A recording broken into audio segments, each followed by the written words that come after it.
Praise the Lord. जल्दी से दो लोगों से हाथ मिलाइए, कहिए कि भवन में आपका स्वागत है। ओके, ठीक है, जल्दी से हम ऐलान करते हैं। बाइबल लाए है तो उठाए। ये मेरा बाइबल है, ये प्रभु का प्रेरित वचन है।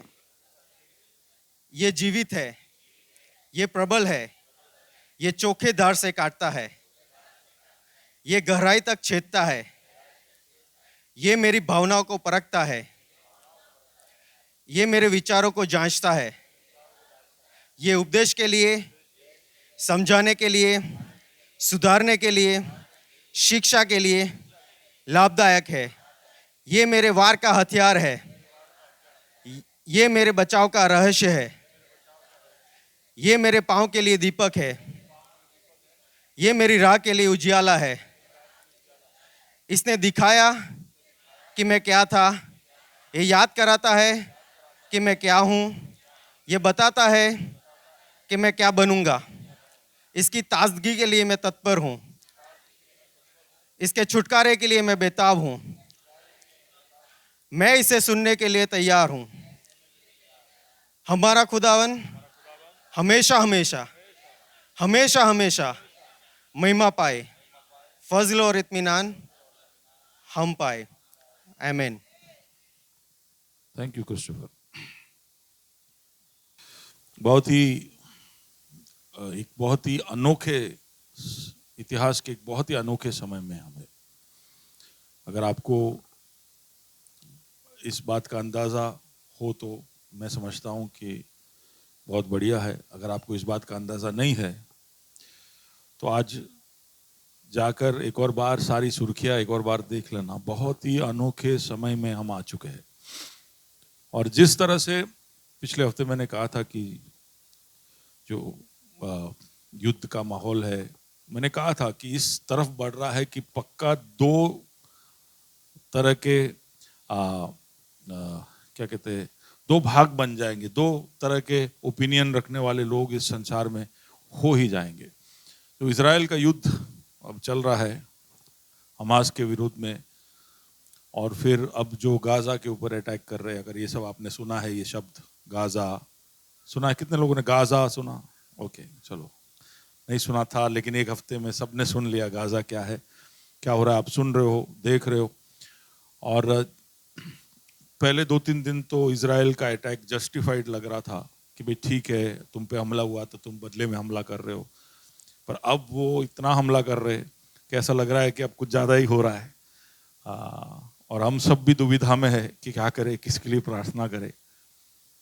मैं तो कहता हूँ हमें इजराइल के लोगों के लिए भी, फिलिस्तीन लोगों के लिए भी प्रार्थना करना चाहिए, क्योंकि यीशु सबके लिए मरा। आमीन। तो हमारे लिए कोई ऐसा है नहीं कि भाई इजराइल, क्योंकि बाइबल में बहुत बार लिखा है इसलिए भाई ये अपने लोग हैं और जो सामने वाले, ऐसा नहीं है। हर इंसान है, हर इंसान के लिए यीशु मरा है। कहीं पर भी युद्ध नहीं होना चाहिए, कहीं पर भी अत्याचार अन्याय नहीं होना चाहिए, लेकिन हो रहा है। और इजराइल के लोगों ने तो ठान लिया है कि हम इनको ख़त्म कर कर रहेंगे। कुछ ऐसा ही एक रात, एक दिन के अंदर, 24 घंटे के अंदर 20 लाख लोगों को बोला जाए कि तुम जगह खाली करके चले जाओ, तो कैसे संभव है। लेकिन ऐसा ऑर्डर दिया है। सारा दुनिया एक तरफ बोल रहा है कि ऐसा मत करो, ये नहीं हो सकता है, तभी भी इजराइल वही दिशा में आगे बढ़ रहा है। तो ये सब की वजह से सही क्या गलत क्या, ये सब बोलने के लिए नहीं है हम यहाँ पर इकट्ठे हुए हैं, या समझने के लिए नहीं। ये सब होना अनिवार्य है। लेकिन दुनिया दो भागों में बढ़ जाएगा। एक जो कहेगा कि इजराइल सही कर रहा है, एक जो कहेगा कि नहीं कर रहा है। और क्योंकि ये गलती या जातियां होते जा रही है, धीरे धीरे कर कर इजराइल के खिलाफ की आवाजें और बुलंद हो रही है। ऑलरेडी सारे अरब देशों ने मिलकर एक मीटिंग कर लिया है कि हमें करना क्या है। और समझ लो ईरान ने, सऊदी अरब ने, सीरिया ने, किसी ने भी एक रॉकेट भी छोड़ दिया तो दूसरी तरफ अमेरिका का जेराल्ड 4 सबसे बड़ा एयरक्राफ्ट कैरियर जो है वो मेडिटेरेनियन में खड़ा है, वो बदले में हमला करेगा। अगर अमेरिका ने एक भी रॉकेट छोड़ा तो रूस ने कहा है, पुतिन ने कहा है कि हम नहीं छोड़ेंगे। आप समझ रहे हो क्या हो रहा है? हम रोज सुबह उठते, कॉर्नफ्लेक्स खाते, ऑफिस में जाते, शाम को वापस आते, हमारा वेब सीरियल देखते, प्रेज द लॉर्ड हालेलुया बोल के सो जाते हैं, सोचते हैं कि कल भी ऐसा ही होगा, परसों भी ऐसा ही होगा और ऐसा ही चलता रहेगा। लेकिन ऐसा नहीं है। हम ये सब चीजों से अलग नहीं है। हम अपने आप को इन चीजों से परे नहीं रख सकते हैं। इसका असर हम पर होगा। सबसे पहला असर तो, अगर युद्ध कहीं भी वहां उस इलाके में शुरू हो गया तो सबसे पहला असर तो हमारे बटुए पर ही होगा, क्योंकि पेट्रोल और डीजल का दाम, भारत सरकार तो राह देख रहा है कि कुछ होए और हम दाम बढ़ा। इलेक्शन भी तो आ रहा है, तो सब ये, इसके अलावा भी बहुत सारी चीजों का असर है। इसलिए मैंने पिछले हफ्ते 3 चीजों की ओर गौर करने को कहा था कि हमें क्या करना है। प्रार्थना करना है, तैयार होना है और साथ साथ में इस सुसमाचार का घोषणा करते रहना है। प्रार्थना इसलिए करना है क्योंकि अनिवार्य है कि हम प्रार्थना करें। हमारे लिए ये सौंपा गया है कि प्रार्थना करें। यीशु ने मत्ती 24:7 और 8 में कहा, क्योंकि जाति पर जाति और राज्य पर राज्य चढ़ाई करेगा और जगह जगह अकाल पड़ेगा और भूकंप होंगे। ये सब बातें पीड़ाओं का आरंभ होगी। बर्थ पैंग्स, जब एक गर्भवती महिला जब बच्चा पैदा करने वाली होती है तो उसको जो क्रैम्स होते हैं, ट्रैवल, उसको जब पेन है, उसको बर्थ पैंग बोलते हैं। वो पहले 1 घंटे के अंतराल में होता है, फिर आधे घंटे के अंतराल में, फिर 15 मिनट के, फिर धीरे धीरे 10 मिनट, 5 मिनट, फिर हर मिनट में होने लगता है। तो युद्ध के बारे में, अकाल के बारे में, बाढ़ के बारे में, उनके अफवाहों के बारे में तो हम सालों से सुन रहे हैं। लेकिन अगर उनका फ्रीक्वेंसी बढ़ जाए, बहुत जल्दी जल्दी युद्ध आपको सुनाई दे, बहुत जल्दी जल्दी अकाल और बाढ़ की परिस्थिति आपके चारों ओर आ जाए, तो समझ लेना कि अंत बहुत ही नजदीक है। कौन सा, किसका अंत? ये संसार को जैसे हम देखते हैं, ये हर समय ऐसे ही नहीं चलते रहेगा। यीशु मसीह ने कहा कि मैं लौट कर आऊंगा और मेरे पिता के राज्य को इस संसार में लेकर आऊंगा। एक ही व्यक्ति है जो जिया, मरा, मुर्दों में से जी उठा और हमेशा के लिए जिंदा है, और उसने कहा है तो वो करेगा। उसमें वो सामर्थ है कि वो करेगा। और उसने जो कहा कि ये सारे चिन्ह होंगे, तुम समझ लेना, ये सारी बातें तुम्हारे चारों ओर होगी, तो तुम ध्यान रखना कि मेरे आने का समय बहुत करीब है। उसने इस तरह से कहा कि अंजीर के पेड़ से ये दृष्टांत सीखो, जब उसकी डाली कोमल हो जाती है तो पत्ते निकलने लगते हैं, और तुम जानते हो कि ग्रीष्म काल यानी कि गर्मी निकट है। उसके चेलों ने उससे पूछा कि हम कैसे समझे कि तू कब आने वाला है? तो उसने ये कहा कि अंजीर के पेड़ के इस दृष्टांत से समझ लो। पूरे पुराने नियम के अंदर देखते हैं तो अंजीर का पेड़ इज़राइल है। अंजीर का पेड़ में जब पत्ते निकले, अंजीर एक ऐसा पेड़ है, उस इलाके में कैसे थे, सारे पेड़ वैसे 12 की 12 महीने हरे भरे ही रहते हैं और फल भी देते हैं। लेकिन अंजीर का एक पेड़ ऐसा पेड़ है जो ठंडी के समय में अपने पत्ते गिरा देता है। यानी कुछ समय तक अंजीर के पेड़ में पत्ते नहीं होते, लेकिन अगर पत्ते दिखने लग गए तो समझ लेना कि अंजीर के पेड़ में जान आ रहा है, क्योंकि गर्मी का मौसम आ चुका है।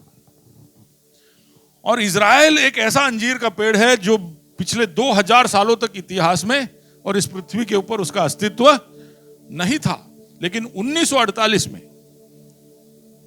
अंजीर के पेड़ के पत्ते दिखने लगे।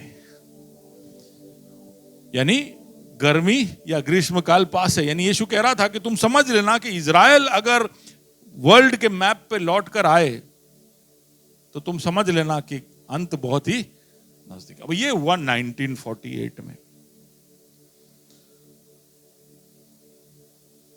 और भजन संहिता में मूसा कहता है कि एक इंसान का आयुष्य 70, ज्यादा से ज्यादा 80। 2018 में 70 साल हो गए, 2028 में 80।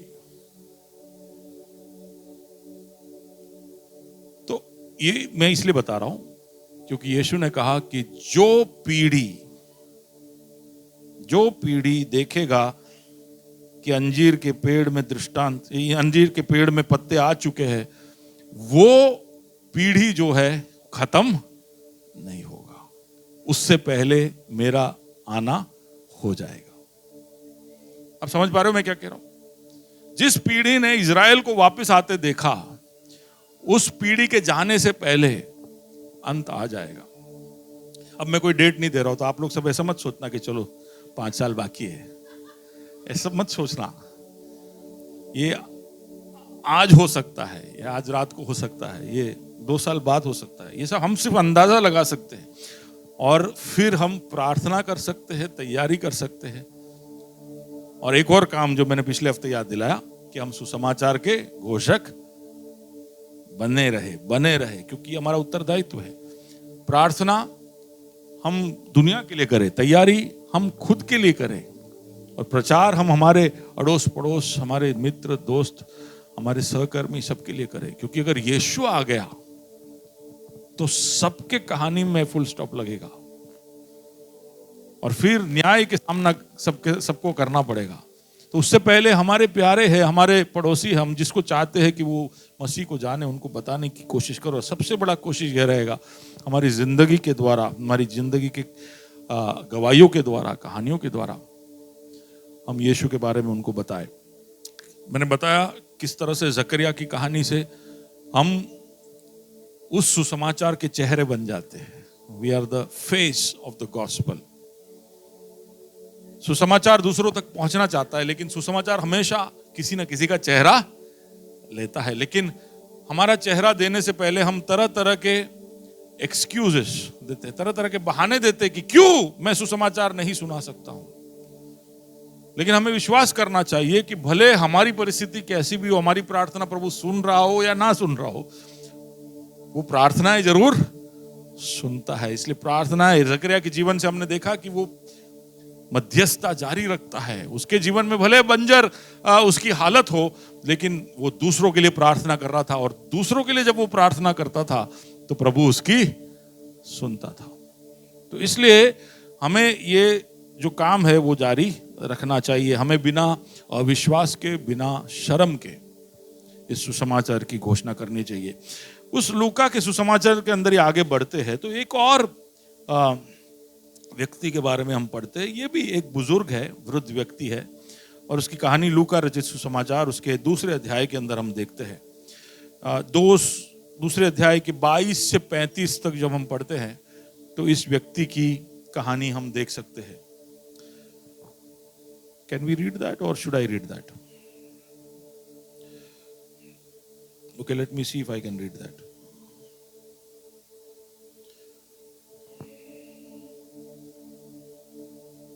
You have that? Okay, लूका 2 उसके 22 से 35 जितना हो सके आप पढ़िए।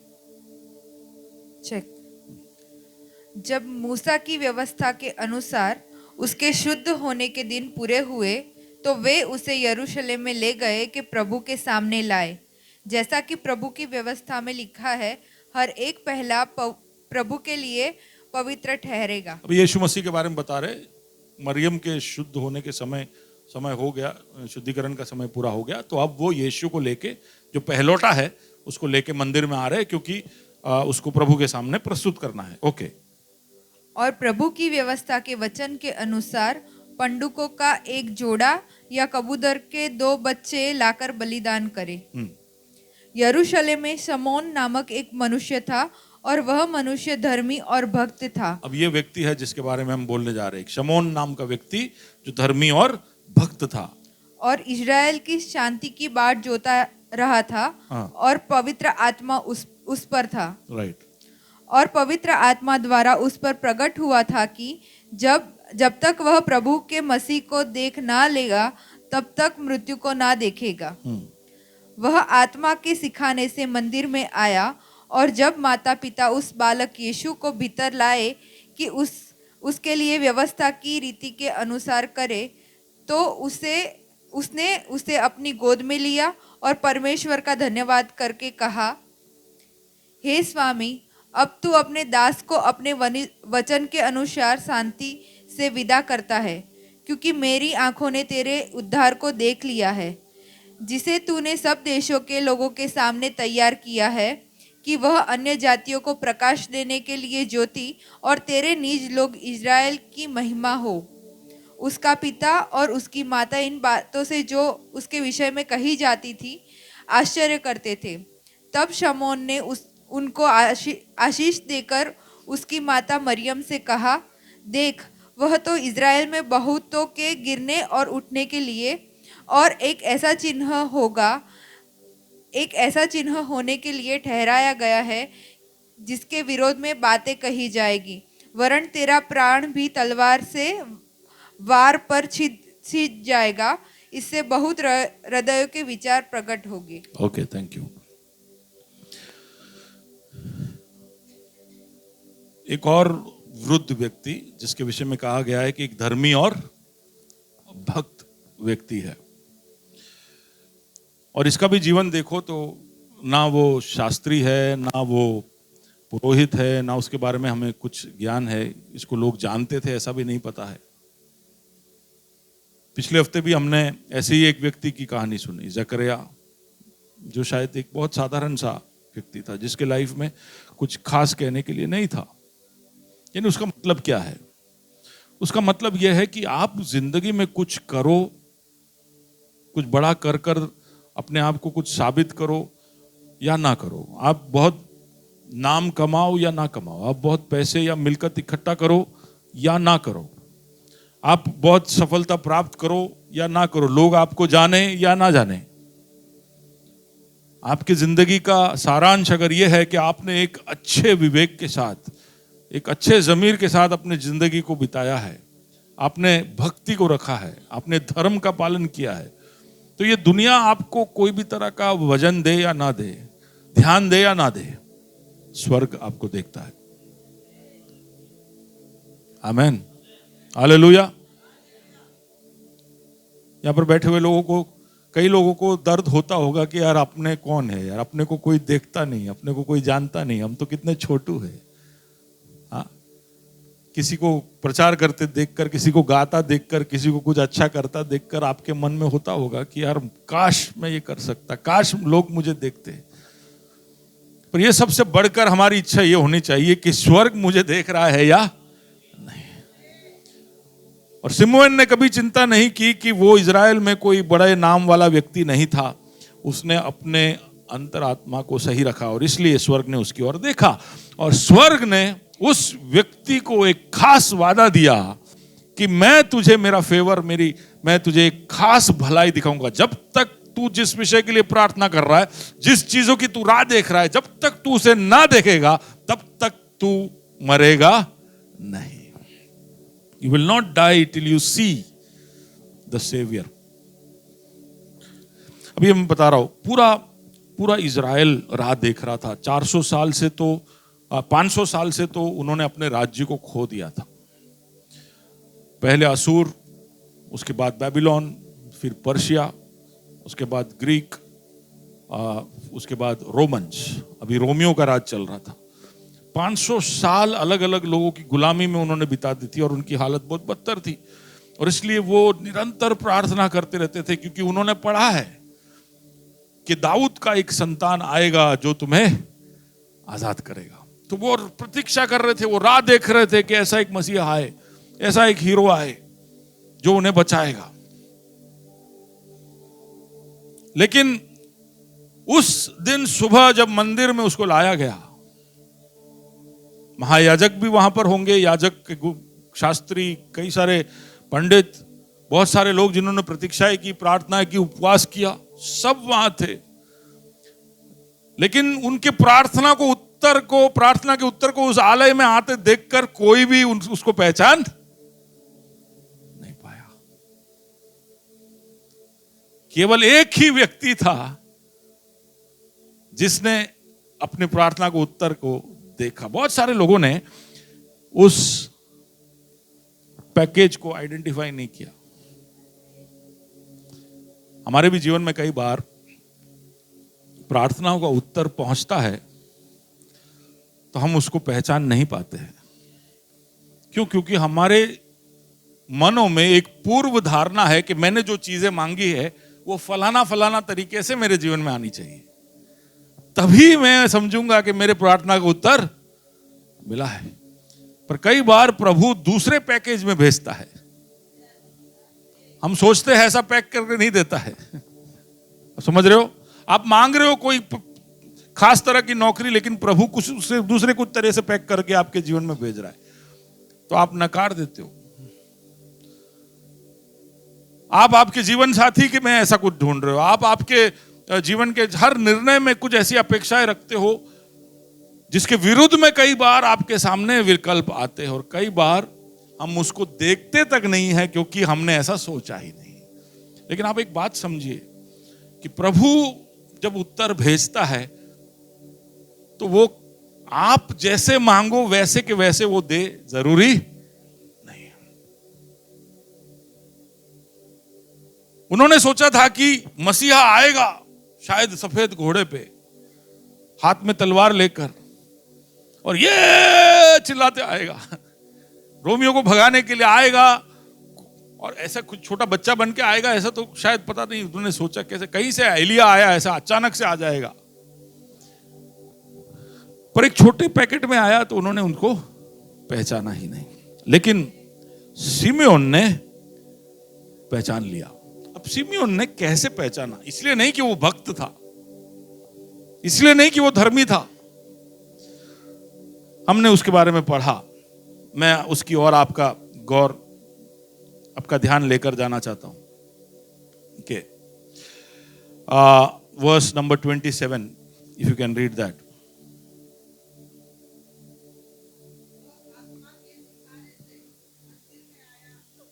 बस वह आत्मा के सिखाने से, ऐसे हिंदी में लिखा है, दूसरे एक अनुवाद में इस तरह से, आत्मा से प्रेरणा पाकर मंदिर में आया, इसलिए वो देख पाया।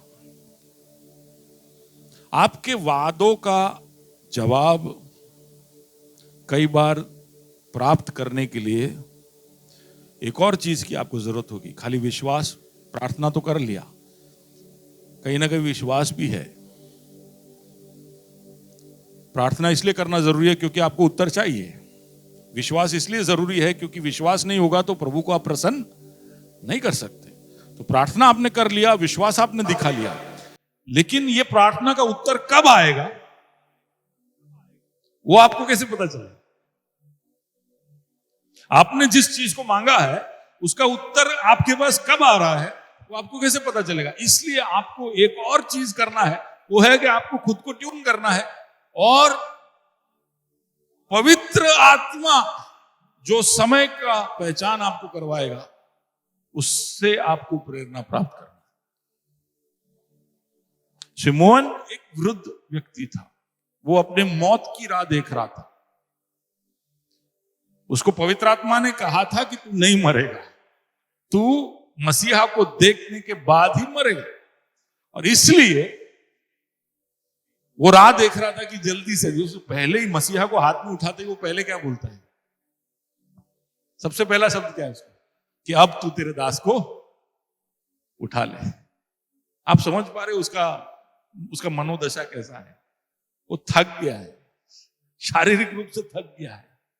अब पहला जेम चवातु नहीं, खाना देखता हूं, इच्छा होता है लेकिन नहीं मुंह में डाल पा रहा हूं, चल नहीं पा रहा हूं, मेरे काम खुद के कर नहीं पा रहा हूं, मैं थक गया हूं। एक वृद्ध व्यक्ति था, और उस दिन सुबह प्रेरणा हुई कि चलो मंदिर में जा। तो आज શું ખાસ છે? આજે એવું શું થવાનું છે? લાસ્ટ સન્ડે બી હું ગયેલો, કઈ ના થયું। આજે ક્રિસમસ છે, શું आज तो सबात भी नहीं है, और कितने सालों से जा रहा हूं, आज तक कुछ हुआ नहीं। मैं आप लोगों की सोच तो नहीं बोल रहा ना, कहीं आपके मन की बात तो नहीं बोल रहा ना मैं। जो कभी कभी संडे होता है तो चर्च जाने की बात होती है तो मन में आज थोड़ा थकान लग रहा है। आप शिमोन जितना नहीं थकोगे। आज कुछ खास तो है नहीं, हो सकता है संडे कुछ खास हो नहीं रहा हो यहाँ पर संडे क्या होता है वो पास्टर और वर्शिप टीम नहीं तय करता है। Hallelujah, hallelujah. संडे को इधर क्या होता है, हम तो खाली प्रोग्राम बना सकते हैं और यहाँ पर गाना गा सकते, प्रचार कर सकते, लेकिन इधर जो होगा क्या होता है, जो मुझ में और तुम में होता है वो कौन तय करता है? तुमसे क्या बात करना है, कैसे करना है, वो कौन तय करता है? और उसको मालूम है अगर पास्टर वो चूक गया तो अगर प्रभु ने थाना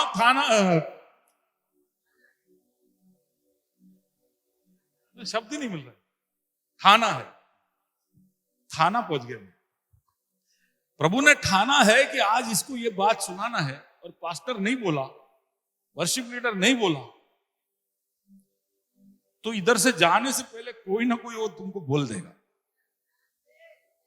सुन रहे हो? बाजू वाले को बोलो शायद मैं होऊंगा वो, मुझे मिलके ही जाना। इसलिए थोड़ा सा थम के जाओ बोलते हैं। आप में से कई लोग तो ऐसा राह देखते हैं कि रॉकेट जैसे, आमीन,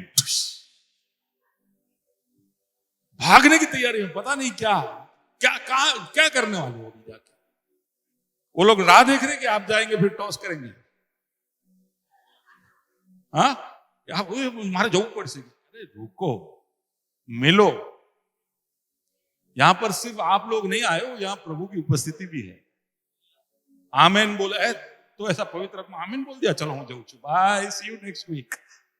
पवित्र आत्मा जाता नहीं है यहां से। आखिरी व्यक्ति यीशु लास्ट निकलता है यहां से। उसने कहा 2 या 3 जहां एकत्रित होंगे वहां मैं हूं। उसका मतलब है कि दरवाजा खोला ना, तब उससे पहले यीशु अंदर है और आप सब जाने के बाद वो जाता है। तो घरे नहीं जवाई वो नहीं, उसका मतलब थोड़ा थम जाओ। वो चाहता है कि आपसे कुछ बात करें। शिमोन को उसने बोला जा तू आज मंदिर में जा। बड़े मुश्किल से अपने आप को खींचते खींचते वो आलय में आया होगा, ऐसा मैं अनुमान लगा रहा हूं। तो कई बार हमारे उत्तर हम तक पहुंचते हैं उस समय पर होना जरूरी, हमसे तभी वहां पर होना संभव होगा अगर हम आत्मा की प्रेरणा में भी रहते हो। कभी कभी आपका रीजन बहुत ही जस्टिफाइड होगा कि आज मैं बहुत थक गया, आज सुबह सुबह ही मैं अभी ट्रेन में उतरा हूं, तो अभी तो मेरे लिए ठीक है कि मैं सो जाऊं, चर्च जाने की जरूरत नहीं, क्या फर्क पड़ता है। लेकिन जब जब सभा ने नियुक्त किया है कि मिलना है, उन समयों में प्रभु का, देखो जकरिया के साथ भी ऐसे ही हुआ कि तय किया, प्रार्थना का समय आया, मध्यस्थता के लिए गया अंदर, तब स्वर्गदूत प्रकट हुआ। क्यों स्वर्गदूत उसके घर पे प्रकट नहीं होता? वहां पाबंदी थी कि तो हम कुछ लोग मिलकर जब तय करते हैं, पृथ्वी पर बांधते हैं, तो वो स्वर्ग में प्रभु उसका आदर करता है। तुम लोगों ने तय किया यहाँ इकट्ठा होना है तो मैं आऊंगा, यहां पर आऊंगा, और हम एक दूसरे का इस्तेमाल वो करेगा और हमसे बात करेगा। शिमोन इसलिए अपने वादे को पूरा होता देख पाया क्योंकि उसने प्रभु की प्रेरणा से, आत्मा की प्रेरणा से अपने जीवन को चलाने का निर्णय किया। आमीन। मैंने इस तरह से लिखा, promises come to those who show up, promises come to those who show up. क्या वहां पर आता है, वो कहता है मेरी आंखों ने तेरे उद्धार को देख लिया है, मेरी आंखों ने तेरे उद्धार को देख लिया है। बहुत ही अनोखी बात बोलता है, जिसे तूने सारे देशों के लोगों के सामने तैयार किया है, सारे देश के लोगों के सामने तैयार किया है। क्यों? ताकि वो लोग देखें और अन्य जातियों को सत्य प्रकट करने के लिए, यानी उनको भी दिखाई दे। इसलिए यानी प्रभु ने जो भी किया है सरेआम किया है, सबके सामने किया है, देशों के सामने किया है, अन्य जातियों के सामने किया है, लेकिन दिखता सिर्फ उन्हीं को है जिनकी आंखें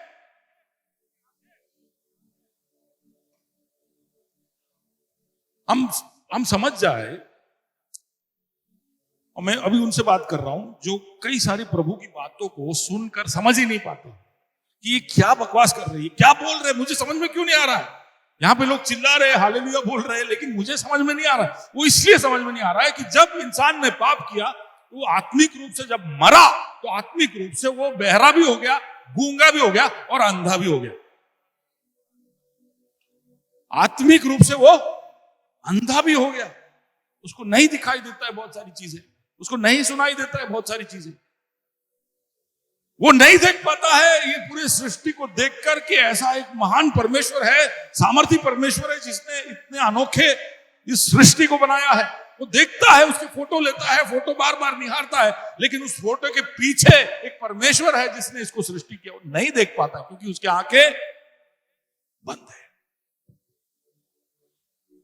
वो नहीं देखता है कि इस संसार के अंदर सिर्फ सृष्टि नहीं हुई है, उसके अंदर बहुत सारी प्रक्रियाएं और प्रणालियां हैं जो चलते रहती है। मौसम आते हैं, बहुत सारी चीजें होती है, बीज गिरता है, पेड़ उगता है, फल निकलता है, वो हम खाते हैं, उसका पाचन होता है, उसमें से सामर्थ्य मिलती है। वो प्रक्रियाओं को देखकर भी नहीं समझ पाता है एक बहुत ही महान परमेश्वर है जो इन चीजों को चलाता है, वो नहीं देख पाता।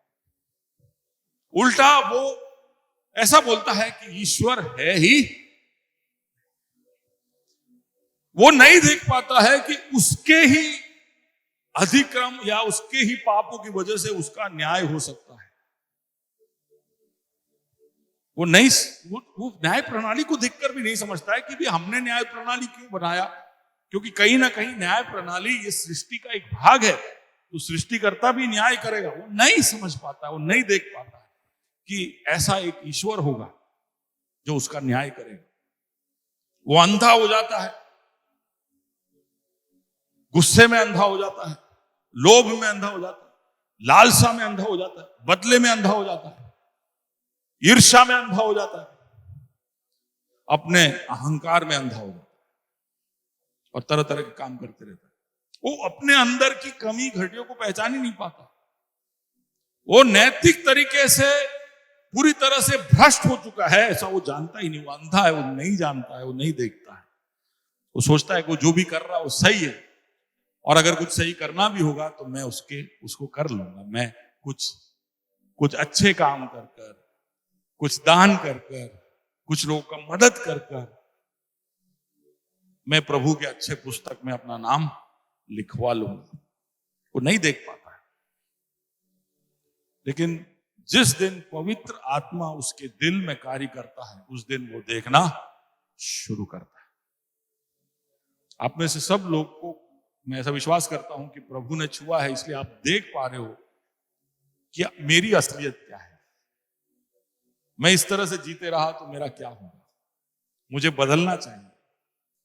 आप जब पाप करते हो तो आपको ये पाप का बोध होता है, आप खुद को सुधारना चाहते हो, आप जानते हो कि इस तरह से आगे बढ़ते रहे तो आपका न्याय होगा। ये सब उस पवित्र आत्मा के आपके अंदर आंख खोलने की वजह से, उस आत्मिक आंखों को खोलने की वजह से आप इसको समझ भी पा रहे हो, उसको देख भी पा रहे हो। You are able to see that. और आप अगर ऐसे देख पाते हो, अगर आप ईश्वर को देख पाते हो, तो आप उस शिमोन की तरह कह सकते हो कि मैंने तेरे उद्धार को अपने आंखों से देख लिया है। My eyes have seen your salvation. My eyes have seen your salvation. अगर आप नहीं देख पा रहे हो तो आप अंधे हो, आपको प्रभु के स्पर्श की जरूरत है। आपको कहना चाहिए कि प्रभु मुझसे बात कर, मुझे छू, मुझे इस तरह से बदल कि मैं इन चीजों को समझ पाऊं। शिमोन के बारे में एक और अनोखा चीज लिखा है, वो 25वें कॉलम के अंदर इस तरह से है कि उस समय यरूशलेम में शिमोन नाम एक मनुष्य था, वो मनुष्य धर्मी और भक्त था, वो इजराइल की शांति की प्रतीक्षा कर रहा था और पवित्र आत्मा उस पर था। पवित्र आत्मा जब हमारे अंदर आता है ना, तो आत्मा की आंखें खुलती है, आत्मा के कान खुलते हैं, हमारे अंदर परिवर्तन होता है। लेकिन यहां पर शिमोन के बारे में ऐसा नहीं लिखा है कि पवित्र आत्मा उसके अंदर था। वो तो था ही, इसके लिए तो वो सुन रहा था पवित्र आत्मा की आवाज, इसलिए तो वो पवित्र आत्मा की प्रेरणा में निर्णय लेकर अपने खाट से उठकर उस मंदिर में गया था, तो उसके अंदर तो था ही, लेकिन उसकी खासियत यह है कि पवित्र आत्मा उस पर था। पवित्र आत्मा उस पर था। पवित्र आत्मा हम में होता है तो हमारे फायदे के लिए, लेकिन हम पर जब होता है तो वो दूसरों के लिए। हेलो हेलो, हम में से कई लोग शायद आत्मा को केवल अंदर ही प्राप्त करना चाहते हैं, लेकिन पवित्र आत्मा सिर्फ अंदर ही नहीं, हम पर भी आना चाहता है। He will be in you and he will be with you, on you. इसलिए प्रेरितों के कृत्य के अंदर हम देखते हैं कि एक अनुभव ऐसा है जिसमें पवित्र आत्मा अंदर आता है, लेकिन दूसरा एक ऐसा अनुभव है जिसमें पवित्र आत्मा हम पर आता है, उसकी सामर्थ्य में आता है। और क्योंकि पवित्र आत्मा उस पर था, तो जैसे ही बच्चे को हाथ में लिया, वो भविष्यवाणी करने लगता है। हेलो, क्या करने लगता है? भविष्यवाणी करने लगता है। तब हमको पता चलता है कि शिमोन ये तो एक प्रॉफिट है। वो मरियम को देखकर कहता है कि ये बहुतों के लिए यानी बहुतों के जीवन में हलचल मचाने वाला ये बच्चा बनेगा, लेकिन तेरे दिल के अंदर से तो एक तलवार गुजरेगी।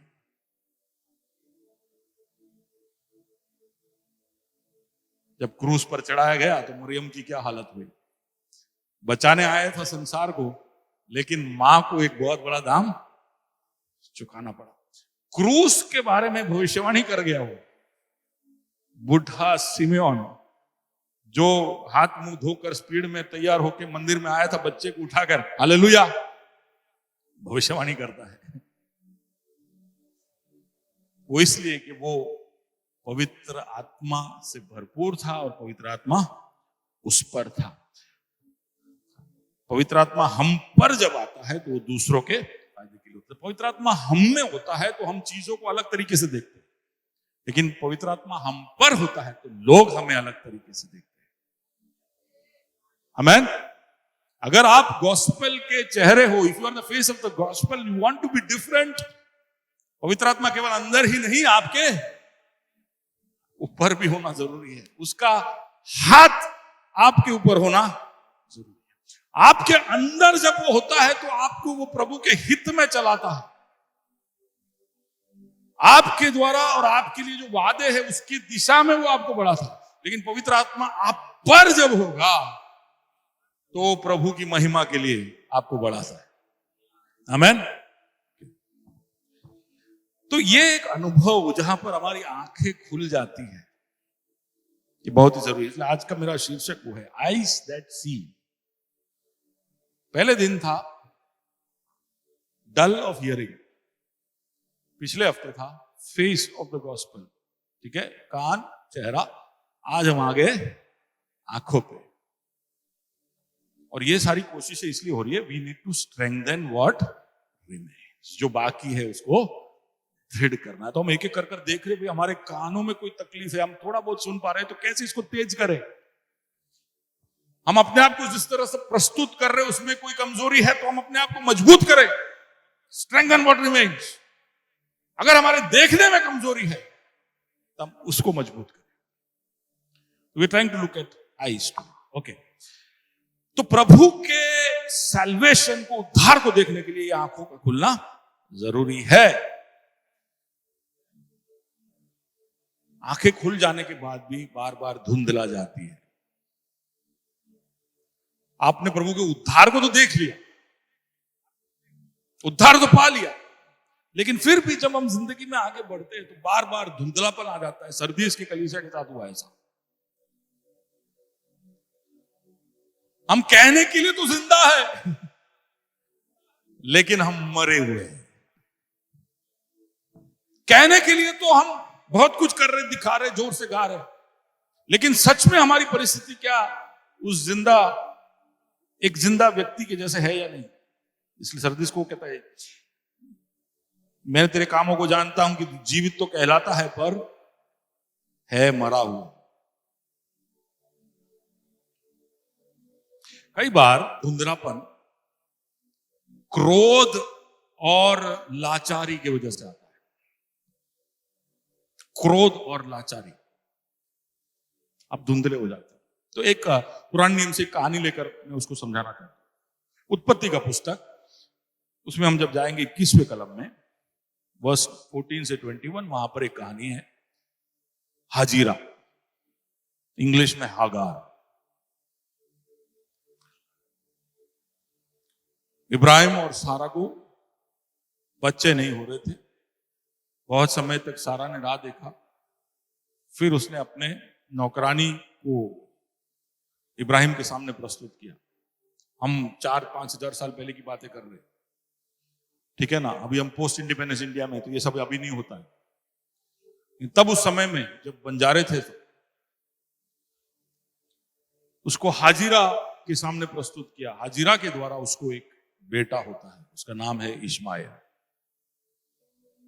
और ये घटना शायद इश्माइल थोड़े 20-25 साल का हो गया होगा या उससे ज्यादा हो गया होगा तब का है शायद, क्योंकि इश्माइल जब लगभग 13-14 साल का था तब इसहाक पैदा हुआ, और उसके कुछ समय के बाद ये घटना घटती है। तो हो सकता है कि 16 से 20 साल की उम्र का इश्माइल हो। पहले तो इश्माइल का बहुत खातिर और ध्यान रखा गया था। इब्राहिम ने भी उसके जीवन में बहुत निवेश किया होगा, एक टीनेजर है वो।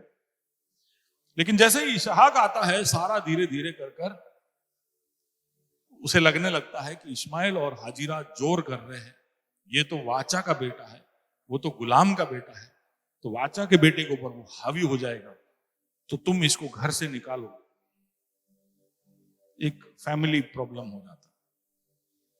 और इब्राहिम तब ऐसा निर्णय लेता है कि मैं इश्माइल और हाजिरा को इस घर से रिहा करता हूं। और वैसे देखने जाए तो बड़ा अन्याय उनके साथ होता है, ऐसा लगता होगा, लेकिन प्रभु की एक योजना है। वही मैं आपको अभी से पहले से पूर्व धारणा बनाकर मत बैठ जाना कि इब्राहिम कैसा अन्यायी था।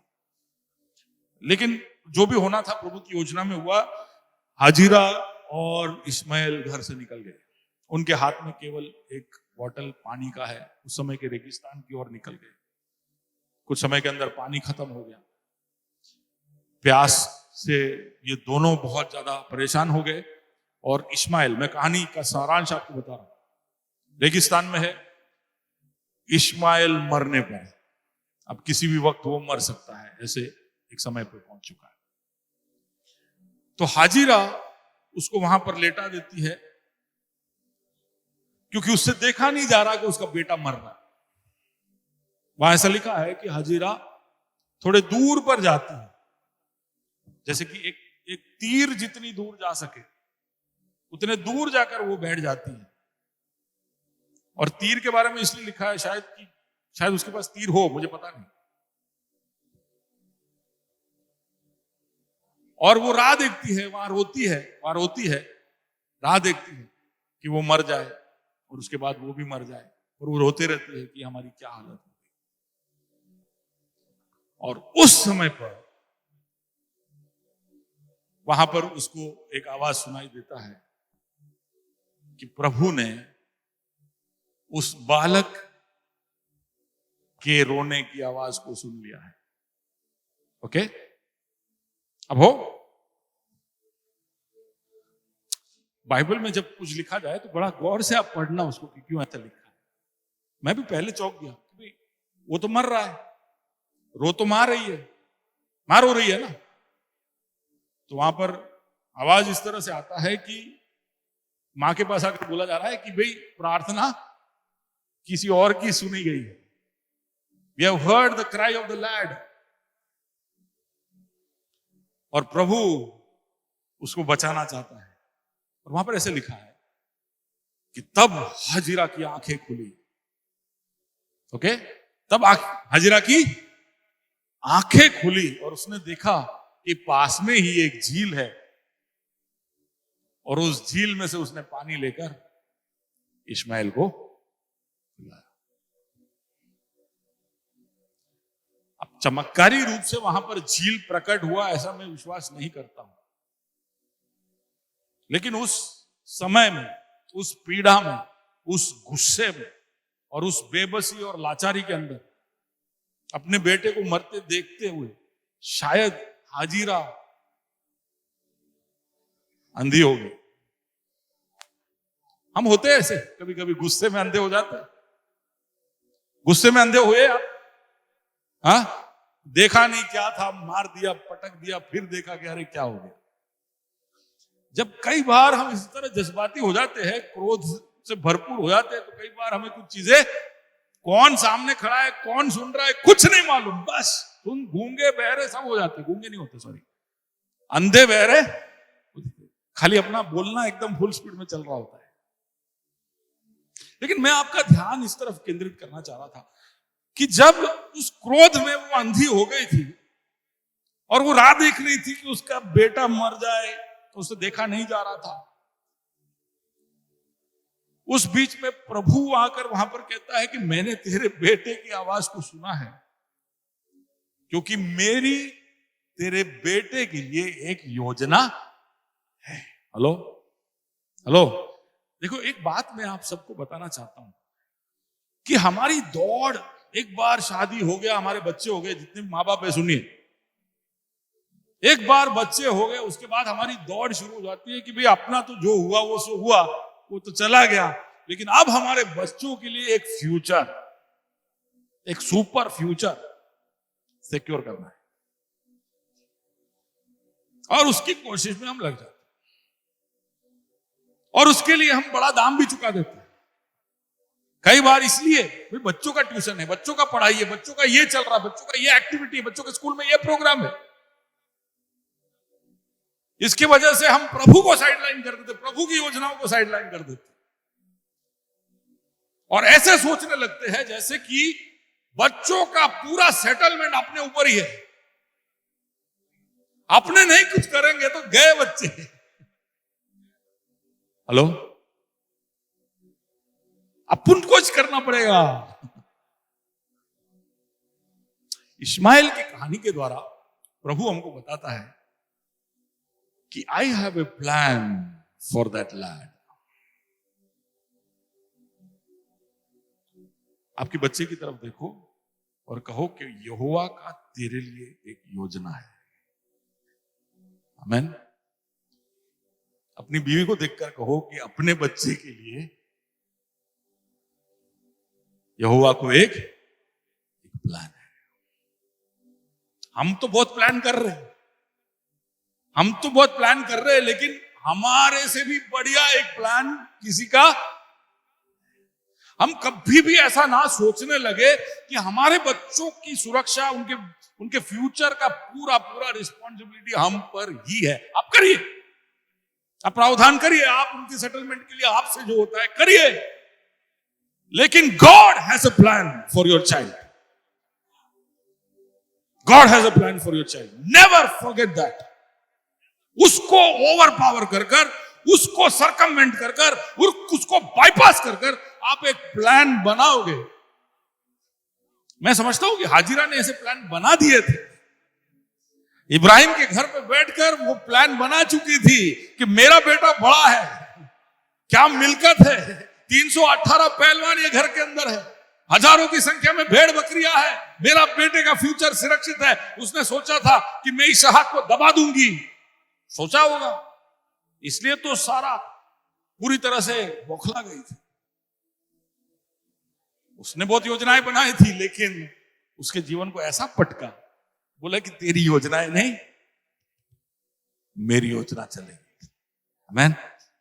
God has a plan for your child, never forget that. और इसलिए आपके बच्चे को प्रभु के हाथों में बार बार सौंपना जरूरी है, उसका फ्यूचर उसके हाथ में रखना जरूरी है। आप एक बात ध्यान रखिए, इसलिए भी वहां पर लिखा है कि मैंने तेरी आवाज को नहीं, मैंने उस बच्चे की आवाज को सुना है। वो बच्चे का रोना नहीं। मैं समझता हूं कि 14, 15, 17 साल, जितना भी साल इब्राहिम को इस्माइल के साथ मिला, इब्राहिम ने अपने जिंदा खुदा के बारे में इस्माइल को बताया था। जैसे उसने इसहाक को, और इसहाक ने याकूब को, और याकूब ने उसके बच्चों को यहोवा के बारे में बताया था। इसलिए तो हम मुड़कर आज भी कहते हैं, अब्राहम का प्रभु इसहाक, हम ये भी गा सकते हैं, इस्माइल का प्रभु। उसने अपने खुदा के बारे में अपने बेटे को बताया था, और इसलिए उस बेबसी के हालत में भी वो मरने की कगार पर था, तब वो बेटा वहां पर बैठकर चिल्लाता है, प्रभु मुझे बचा। और तब यहोवा से रहा नहीं गया। सुन रहे हो? अब आपके बच्चे को सारा स्किल सेट दे दो, अब सारे उसको ज्ञान दे दो, लेकिन उसको प्रभु से बात करना नहीं सिखाओगे तो सब कुछ वेस्ट है। आप उसको सबसे पहले यहोवा से बात करना सिखाओ। आमेन, आमेन। अगर वो सिखा दिया है तो उसका भविष्य यहोवा के हाथों में सुरक्षित है। अगर आपसे भूल चूक हो भी गई, आपसे गलतियां हो भी गई, तो भी प्रभु उसको संभाल लेगा। आमेन, आमेन। कई बार हमारी आंखें ये देख नहीं पाती है, बेबसी, लाचारी और कोई भी कारण हो, हमारी आंखें बंद हो जाती है और हम देख नहीं पाते कि प्रभु की योजना हमारे लिए, हमारे बच्चों के लिए, हमारे परिवार के लिए हम जो देख सकते हैं उससे बढ़कर है। We need our eyes to be open to see the provisions of God. Amen. तो हमारी आंखें केवल प्रभु के ओर से आने वाले सैल्वेशन और उद्धार के लिए ही नहीं, प्रभु की ओर से आने वाले सारे प्रबंध और प्रोविजंस के लिए भी खुल जाए। आमेन। आप हो मेरे साथ? ओके। दूसरा एक कारण है जिसकी वजह से हम अंधे हो जाते हैं, वो है लोभ, लालच, ग्रीड। और उस लालच और पैसे के उस लोभ के साथ आने वाली दुष्टता। Love of money is the root of all evil. पैसे के लिए, द्रव्य के लिए जो प्यार है वो सारी दुष्टता का जड़ है। कौन कहता है? प्रभु का वचन कहता है। पैसा नहीं है दुष्ट, पैसा तो कागज है, उसको क्या है, लेकिन उसके लिए तुम्हारा मोह होगा, प्यार होगा, वो सारी दुष्टता का जड़ है। और ऐसी एक कहानी हम पढ़ते हैं गिनती की पुस्तक 22वें अध्याय के अंदर।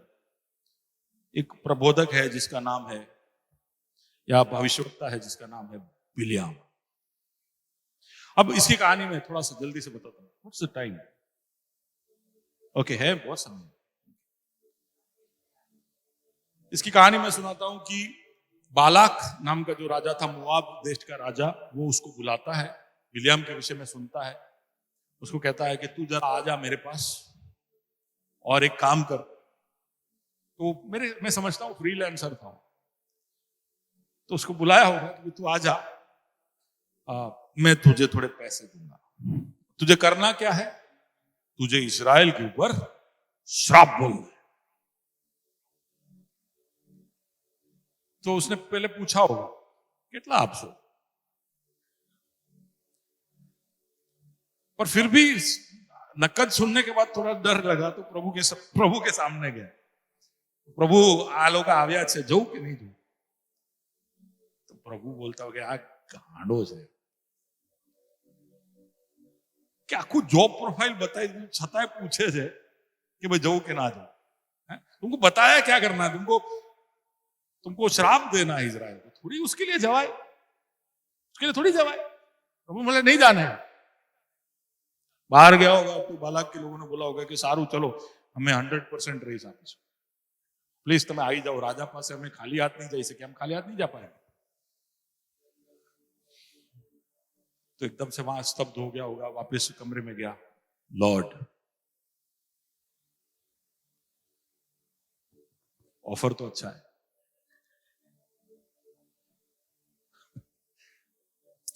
हेलो। प्रभु बोला नहीं जाने। बाहर निकलते बोलते चलो उससे भी ज्यादा देते। फिर बिलियाम से रहा नहीं गया, बिलियाम निकल पड़ा। बोले अभी प्रभु को पूछने का जरूरत नहीं, बोले कि इतना ऑफर तो स्वर्ग से ही आ सकता है। आमेन, आमेन, आमेन। बोले मेरे सोच और मेरे विचार से अधिक का अगर मेरे सामने ऑफर आ गया है, hallelujah, praise the Lord.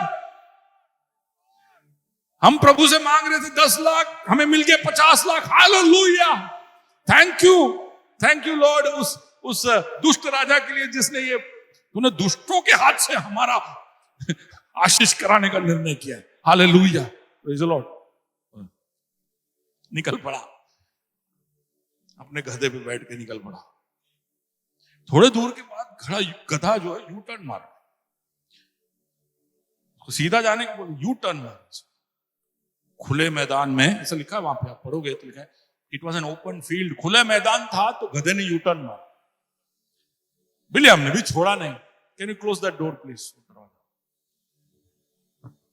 William ने भी छोड़ा नहीं, विलियम ने गधे को बराबर मारा। फिर आगे ऐसा रास्ता आया जहां पर रास्ता जो है एकदम सैकड़ा हो गया, अब उसमें से दोनों तरफ दीवार है, उसमें से जा रहे, गधा वापस रुक गया, और उस रुकने के बीच में जो कुछ भी गधा देख रहा था उसकी वजह से वो डर रहा था, और रुकने के बीच में वो दीवार की तरफ गधा जाता है, और विलियम का जो पांव है वो दीवार के बीच में और गधे के बीच में फंस जाता है। विलियम कुछ बोलता नहीं, लेकिन गधे को वापस मारता है, क्योंकि दर्द हुआ, वापस गधे को आगे बढ़ाता। अब एकदम सैकड़ा रास्ता आ गया, अब ऐसा हो गया, वहां पे लिखा है कि ना लेफ्ट को टर्न मार सकते ना राइट को, ऐसे जगह पे आ गया। इस बार गधा बैठ ही जाता है, नीचे गिर ही जाता है। अब विलियम से रहा नहीं, और उस गुस्से में विलियम गधे से बात करना शुरू करता है। लिखा, ऐसे लिखा है, और संसार में पहली बार गधा जवाब देता है। मैं ऐसा लिखा है।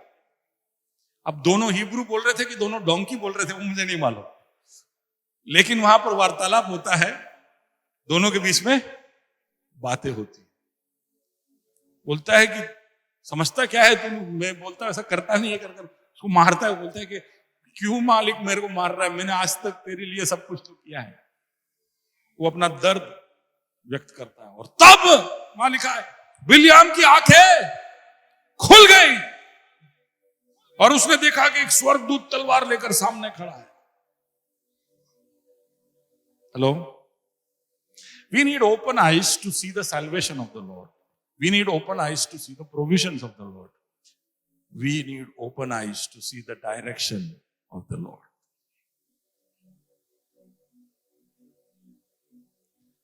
अब सोच के देखिए, गधे को दिखाई दे रहा है, लेकिन हमको नहीं। कई बार सृष्टि बहुत सारी चीजों को देख लेती है, हम जो अपने आप को सृष्टि से ऊपर समझते हैं, सृष्टि जो देख लेती है हम नहीं देख पाते। क्यों? क्योंकि हमारा ही लोभ और लालच हमें अंधा कर चुका है। पैसा पैसा पैसे की मोह में ये भाग रहे, अरे 30 નો થઈ ગયો, 35 નો થઈ ગયો, 40 નો થઈ ગયો, और सब फिर इनवर्सली प्रोपोर्शनल। उम्र जैसा बढ़ा वैसे, सॉरी डायरेक्टली प्रोपोर्शनल, उम्र बढ़ा बीपी बढ़ा, शुगर बढ़ा, और पैसा घटा इनवर्सली प्रोपोर्शनल। ए दौड़ो और दौड़ो, तब दुष्टता आना शुरू होगा, तभी कैसे भी कर कमाना है। हम में से कई सारे लोगों के रास्ते में कई बार रुकावटें इसलिए है क्योंकि प्रभु रोक रहा है कि ये लालच वाले रास्ते में तुम मत जा, मत जा। तब उस संदेश को समझे बगैर हम गधे को मार रहे हैं। हमारे जीवनों में प्रभु कुछ गधों को भेजता है जो हमसे ज्यादा अक्लमंद है। हम उसको गधा बोलते हैं, लेकिन वो अक्लमंद है। इसलिए अगर आपको गधे दिखाई दे तो उनको गधे गधे बोल मत करो। सुन रहे हो? God will keep some donkeys in your life, but they may be smarter than you. वो शायद आपसे ज्यादा कुछ चीजों को देख पाते होंगे। Never under estimate anybody. किसी को भी आप छोटा मत कर, छोटा मत समझो, क्योंकि हर एक के पास अपना एक अनोखा दृष्टिकोण है जो आपके पास नहीं होगा। और प्रभु ने इसलिए उस गधे को आपके पास भेजा होगा क्योंकि उसको दिखाई दे रहा और उसका दर्शन आपके लिए जरूरी है। उसका दर्शन आप आ गधेड़ा ने मारा जीवन में केम प्रभु मोकल्या છે, अरे आ गधेड़ा दर्शन तारा माटे जरूरी है। बोलिए, हाथ उठा के बोलिए, हर गधे के लिए धन्यवाद। अब किसी को छोटा नहीं कर रहा हूं मैं कह रहा हूं कि हम जो गधा समझते नहीं समझने की जरूरत है, लेकिन हर ऐसे गधे के लिए धन्यवाद जो कुछ ऐसा देख रहा है जो हम नहीं देख सकते। We need our eyes to be open so that we can see the direction of the Lord. हम पैसा पैसा पैसा हम भूल ना जाए कि दुनिया हमको खरीदना चाहती है। सबसे आसान तरीका हमको प्रभु की योजना से भटकाने का कि वो हमें खरीद ले। आप देख ही रहे हो ना, खरीद खरीद के हमारे देश का क्या हाल हो रहा है। एयरपोर्ट खरीद रहे, सारे नवरत्न खरीद रहे, सब खरीदा जा रहा है। पॉलिटिशियनों को खरीदा जा रहा है, सत्ताएं पलटी जा रही है। सबसे आसानी, कोई इलेक्शन करने की जरूरत नहीं, बस हर एमएलए को 100 करोड़ दे दो, 500 करोड़ दे दो, खत्म।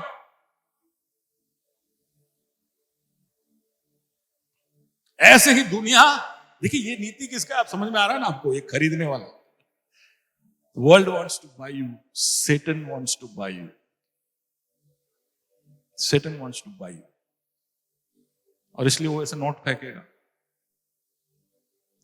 और तब बिलियाम के जैसे, तब तुरंत the moment you start talking to a donkey और donkey talks to you, understand you are on a wrong direction. गधे आपसे ज्यादा ज्ञान में बात करने लगे तो समझ लेना दिशा गलत है। अब हो मेरे साथ, if somebody who you think is not eligible, अरे इसकी क्या लायकात है, वो आपसे ज्यादा खतरनाक बात आपको सुना के चला जाए, तमंचा मारकर चला जाए, तो आप समझ लेना कि आप गलत जगह पर बैठे हो, आपका दिशा गलत है। We need our eyes to be open.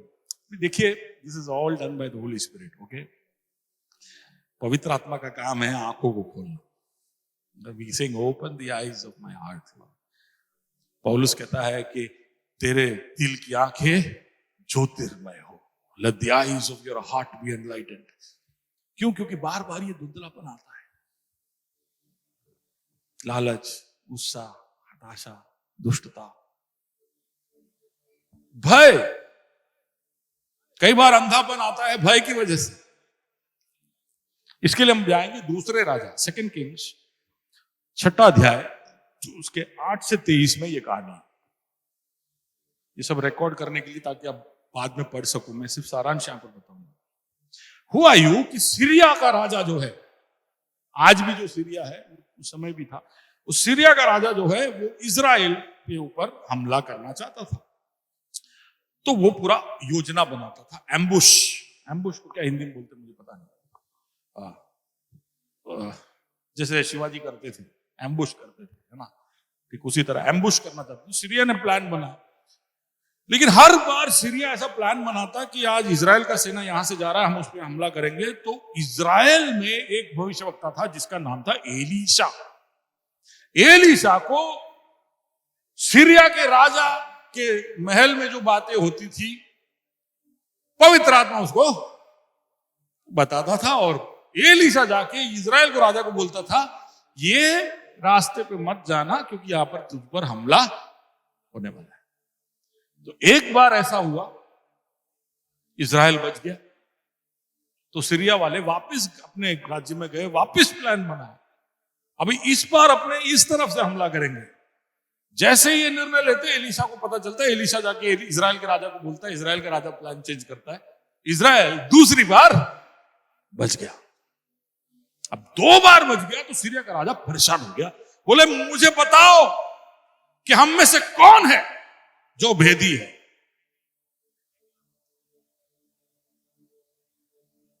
कौन है जो यहां की बात है इजराइल के राजा को बता रहा? तब बीच में से कोई खड़ा होकर बोलता है, सर कोई भी नहीं,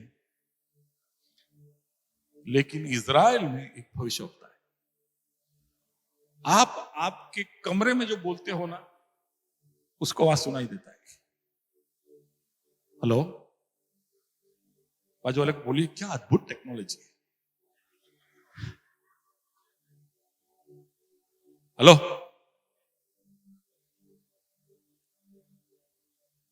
ये वाईफाई और ये सब अभी आए, तब से है ये। This all created already. तुम घर, what you speak in your bed chamber is heard by Elisha in his room. बोले तो इसको खत्म करना ही पड़ेगा। पहले वो बोलता है सेंड अ स्पाई, वो हुई एक सेंटेंस के अंदर उसका एग्रेशन बढ़ता जाता है। बोले send a spy, send a siege over him, send the whole host, पूरा आर्मी को भेज दो। वो एक ही सेंटेंस में एग्रेवेट हो जाता है। अगले दिन सुबह उसका सर्वेंट, उसका नाम नहीं लिखा वहां पर, इसलिए उसका एलिशा का दास सुबह उठता है, जैसे हम नहीं करते वैसे वो उठता है, जाके बाहर देखता है तो पूरे शहर के चारों ओर सेना, बड़ा सा सेना। छोटा मोटा शहर है, दोथान नाम का शहर है, किसी ने सुना भी नहीं है। उसके चारों ओर, बहुत बड़ा शहर नहीं होगा, छोटा सा एक गांव जैसा होगा दोथान। दोथान के बाहर बड़ी सेना, सीरिया की बड़ी सेना चारों ओर है। ये दौड़ता आता है, जो स्पीड में गया उससे डबल स्पीड में। सुबह सुबह जॉगिंग करने गया था, लेकिन 100 मीटर स्प्रिंट में दौड़ के आया। दौड़ के आके कहता है, हाय मेरे आका, अलास माय मास्टर। हम होते तो बोले, सुधे सवार सवार बूमो ना पड़ के, सुबह सुबह क्या चिल्ला रहा। बोले कि अपने चारों ओर बड़ी सेना है।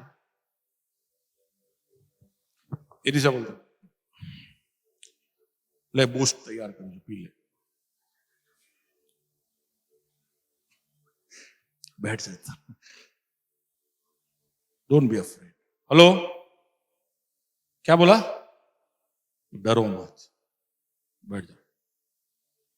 फिर वो बैठता है वहां पर, बोलता है, स्वर्ग के मेरे यहोवा, इसकी आंखें खोल। और तब उसकी आंखें खुलती है तो जाके देख कि उनके साथ जितने हैं उससे ज्यादा हमारे साथ है। वो जाकर बाहर की ओर देखता है, वहां पर ऐसा लिखा है कि वो पर्वतों की ओर देखता है। पहले वो आया था तो जमीन की ओर देख रहा था, पहले वो आया तो अपने सामने की ओर देख रहा था, तो उसको दुश्मनों का सेना दिखाई दिया। लेकिन अब वो बाहर निकला, पर्वतों की ओर देखा, उसने देखा कि एक बड़ी सेना रथों के साथ, जो जलती हुई रथें हैं, आग से जलती हुई रथें सारे पर्वत के ऊपर चारों ओर।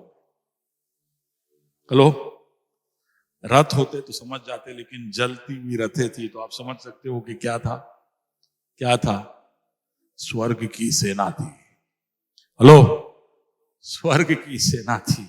कई बार हम डर जाते हैं कि यार इतने सारे दुश्मन हमारे चारों ओर, हम पर धावा बोलकर हमें खत्म कर देंगे, लेकिन तब हमारी आंखें खुली रहने की जरूरत है, जिससे हमें दिखाई दे कि हमारे साथ जो है वो हम मेरे विरुद्ध है उससे बढ़कर है। Hallelujah. We need eyes open to see the salvation, the provision, the direction and the protection. आंखें धुंधली हो जाती, इसलिए तो कई बार हमारा विश्वास कमजोर हो जाता, डर जाते कि क्या होगा हमारा। And our eyes will be opened if we have the Holy Spirit to open it for us. कई बार जब चीजें हमारे अपेक्षा के विरुद्ध जाती है तो हम डर जाते हैं। When things are not according to our expectations.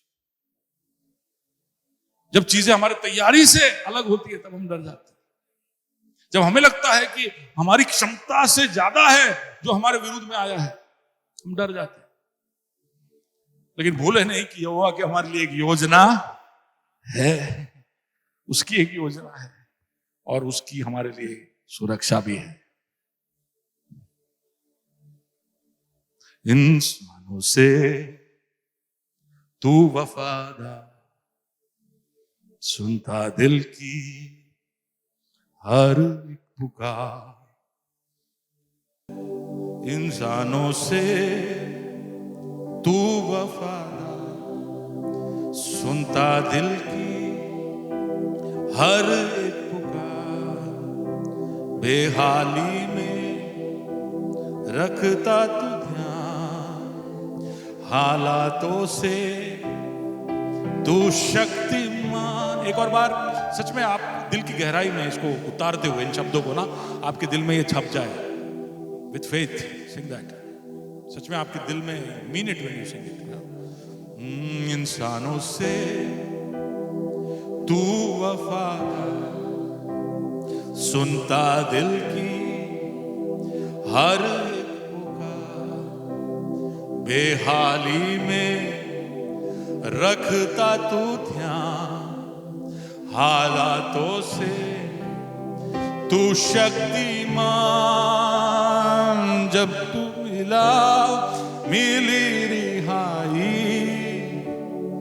दम तोड़े हर कठिनाई। संग चले जैसे परछाई, जीते तू मेरी लड़ाई। जब तू मिली रिहाई, दम तोड़े हर कठिनाई।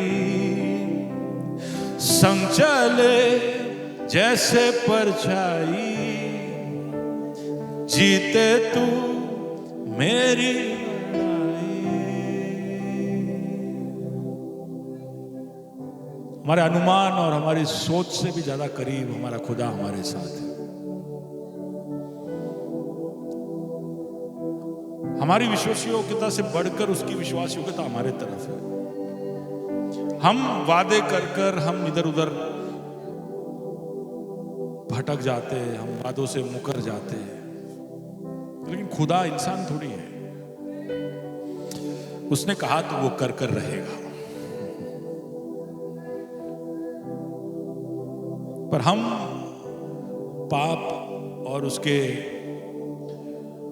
अलग अलग उसके फल जो है, उसकी वजह से, उसके काम जो है, उसकी वजह से कई बार खुदा को हमारे जीवन में देख नहीं पाते। हमने उद्धार पा लिया तो हमने सोचा कि सब कुछ हो गया, बाकी तो हमको काट साट के निकालना। नहीं, उसके प्रबंध है आपके लिए, उसकी दिशा है आपके लिए, उसका मार्गदर्शन और अगुवाई है आपके लिए, उसकी सुरक्षा है आपके लिए।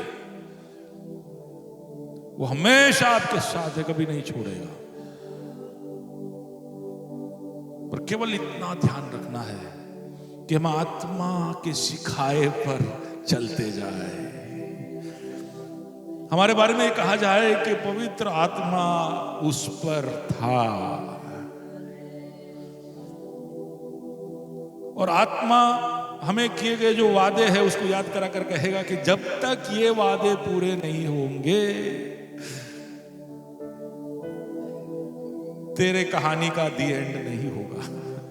हालेलुया। प्रभु हर वादे के लिए धन्यवाद। उस वादों को तू पूरा करेगा, पर उसके समय को पहचानने के लिए पवित्र आत्मा हम तेरी संगति चाहते हैं, तेरी अगुवाई चाहते हैं। हमारे अंदर वो तैयारी चाहते हैं। वो तैयारी ये भी है कि हम आत्मा की आवाज को परख पाए, समझ पाए और हमारे जिंदगी के कदम बढ़ा पाए। कई बार बिलियाम के जैसे हमारे नियत भटक जाते हैं। खुदावंद, दुष्टता की ओर भी हमने कदम बढ़ाए हैं। हागार की तरह हम हताश हो जाते हैं। हम एक्सपोज हो चुके हैं हागार की तरह, कि वो अपने बच्चे को बचाने की उस प्रक्रिया के बीच में भी वो अपने आप को भी बचा रही है। कई बार हम हमारी योजनाओं में हम एक्सपोज हो जाते हैं कि हम कितने स्वार्थी हैं। लेकिन ये सब के बावजूद तेरी विश्वास योग्यता के लिए धन्यवाद, तेरी वफादारी के लिए धन्यवाद। इंसानों से तू वफादार, सुनता दिल की हर एक पुकार, बेहाली में रखता तू ध्यान, हालातों से तू शक्तिमान। स्थानों में जरा खड़े हो जाए सब और प्रभु से बात करके, प्रभु मुझे माफ कर, मेरी हर अविश्वास के लिए, मेरी हर शर्मनाक कामों के लिए, मेरे कदमों के लिए, मेरे निर्णयों के लिए, प्रभु जी मेरे जीवन के गुस्से के लिए, मेरे अंदर की दुष्टता के लिए, मेरे अंदर के लालच और लोभ और प्रभु जी इस तरह के बातों के लिए, मेरे अंदर के भय के लिए, उसको हटा खुदावंत। और तेरे जो भी प्रावधान है मेरे लिए आशीष है, उसको देखने के लिए मेरे दिल की आंखों को खोल। इंसानों से तू वफादार, सुनता दिल की हर एक पुकार, बेहाली में रखता तू ध्यान, हालातों से तू शक्तिमान। मिला मिली रिहाई, दम तोड़े हर कठिनाई, संग चले जैसे परछाई, जीते तू मेरी लड़ाई। जब तू मिला मिली रिहाई, तो दम तोड़े हर कठिनाई, वो संग चले जैसे परछाई, जीते तू मेरी लड़ाई।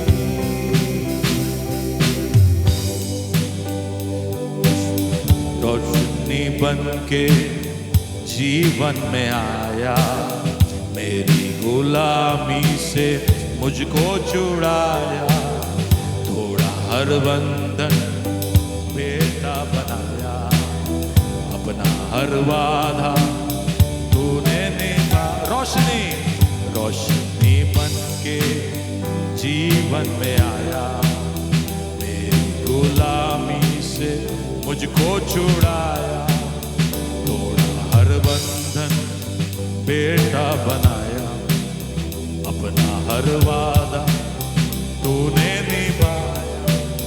इंसानों से तू वफादार, सुनता दिल की हर एक पुकार, बेहाली में रखता तू ध्यान, हालातों से तू शक्तिमान। जब तू मिला मिली रिहाई, दम तोड़े हर कठिनाई, संग चले जैसे परछाई, वो जीते तू मेरी लड़ाई। जब तू मिला मिली रिहाई, वो दम तोड़े हर कठिनाई, संग चले जैसे परछाई, जीते तू मेरी लड़ाई। मिला मिली रिहाई, दम तोड़े हर कठिनाई, संग चले जैसे परछाई, जीते तू मेरी लड़ाई। हागार की कठिनाई ने दम तोड़ा, बिलियाम के साथ तू परछाई की नाई रहा, एलिशा के लिए तूने लड़ाई की। हालेलुया। एक क्षण में पासा पलट दिया। कहानी शुरू होती है तो एलिशा का दास अंधा है, लेकिन एलिशा प्रार्थना करता है, पूरे सीरिया की आर्मी अंधी हो जाती है।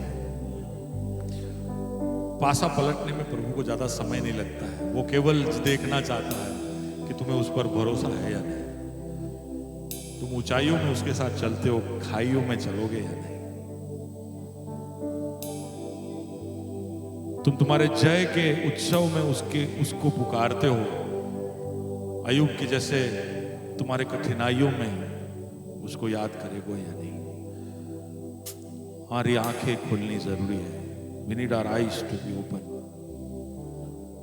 ताकि हम हताशा में खो ना जाए, भयभीत ना हो जाए, भटक ना जाए।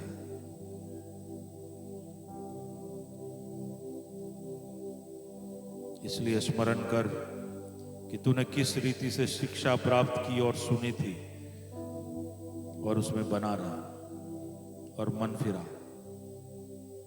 और यदि तू जागरूक ना रहेगा तो मैं चोर के समान आ जाऊंगा, और तू कदापि ना जान सकेगा कि मैं किस घड़ी तुझ पर आ पड़ूंगा।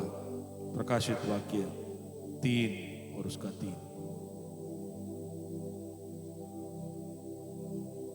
इसी प्रकाशित वाक्य में 3 के 18 में लवोदिकिया के कलीसिया से आत्मा कहता है कि तेरे आंखों में सूरमा लगा ले ताकि तुझे दिखाई दे। पवित्र आत्मा हम सबकी मदद करे कि हमारी आंखें इन आखिरी दिन के चिन्हों को भी देखकर पहचान ले कि उसका आना बहुत ही नजदीक है। हम हमारे जिंदगियों को बनाने में बहुत ही मस्त और व्यस्त और खोए हुए ना हो जाए। प्रार्थना करें, तैयार करें और हमारे उत्तरदायित्व को पूरा करते जाएं। प्रभु जी, हम तेरे सम्मुख आते एक और बार इस सुबह के समय के लिए धन्यवाद, आराधना के लिए धन्यवाद, मध्यस्थता के लिए धन्यवाद, तेरे वचन के लिए धन्यवाद। अपने आप को प्रभु जी इस वचन के हवाले करते, समर्पित करते हैं। तूने हमसे बात किया, ऐसा विश्वास करते हैं।